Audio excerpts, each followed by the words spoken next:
For Flesher, he helps you to think about your space. You develop an academic persona that allows you to move from one tradition to another, describing its geography, history, practices, and doctrines, without worrying about determining the validity of its truth claims. So let's thank Professor Flesher for providing you with a model for studying religion at a university. It's really no different than studying cultures for our purposes. We could study Chinese culture, and I wouldn't expect you to become Chinese or to tell me if Chinese culture was true, right? It just is. Just as we can study Hinduism, and I don't expect you to either become a Hindu or make judgments on whether Hinduism is true. I mean, you can make them, but I'm not interested in them. I'm interested in knowing how well you got geography, history, doctrine, practices. That's what I'm interested in. Hinduism just is, and we're studying it. So as you begin reading our textbook, Patterns of Religion, you might notice that it's kind of dense. I like to start with methodological issues, such as defining our terms, and then move into populating the method with the data.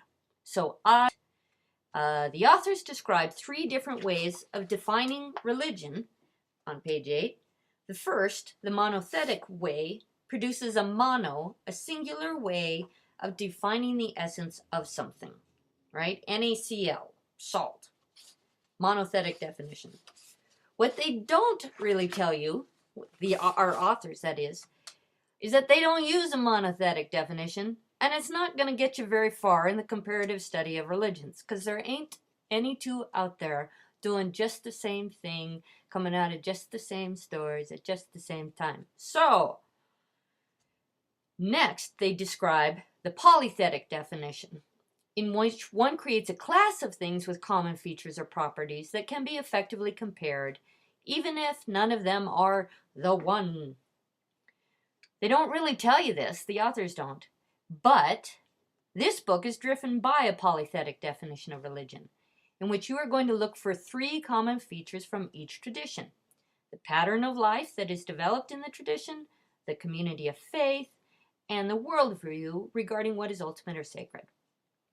Now, complicating things further yet, on page 9, the authors describe functional definitions of religion without really telling you that this book emphasizes the function of religion, the ability of religious traditions to build communities that perpetuate themselves. So, now that we've gone through this monothetic, polythetic, functionalist, and we realize that what they've really done is led you to a functionalist, polythetic definition without telling you quite so much, let's go back to page 1. See their definition of religion, and you can see that it is a polythetic, functional definition of religion. What is their definition? It describes 3 features that are common to religions: a pattern of life, a community of faith, and a worldview. For example, number 1, pattern of life, providing a pattern. This is what you do when you're born. This is what you do when you get married. This is what you do when you die.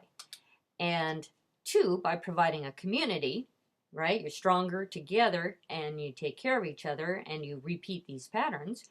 And 3, by providing a worldview with which people can ask questions of meaning. Now this part's cool. Watch how a worldview helps answer questions of meaning. The worldviews, in general, cover the 3 most important temporal and spatial questions: the past, the present, and the future. Past, where did we come from? That's what creation stories are meant to answer. Present, what do we do while we're here? That's where your morality and ethics happen. And the future, what is the significance of our death to our community? Bada bing, bada boom. The worldview provides a beautiful triangulation.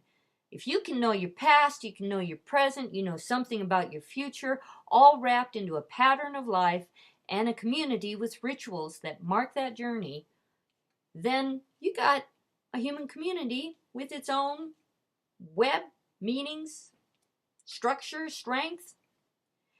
I'm going to be honest with you. I think our authors make some of this more difficult than it needs to be I'll do my best bringing my functionalist approach to the table to make the book a little less obtuse.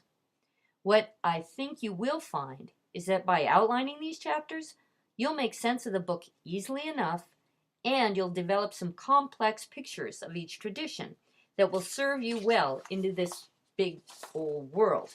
Now, if you try to read this book lightly, you're going to miss a lot, and you're going to miss a lot on the quizzes. So I'm just trying to let you know that density is worth it. It's tough. I'll work with you on it.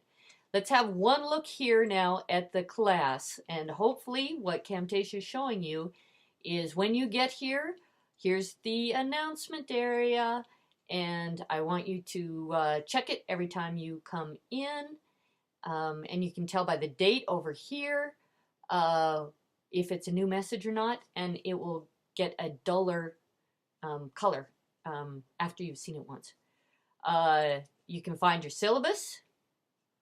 To the library, the student, I really want to show you, when you get into this one, in this band here that says topics, there's 2 topics.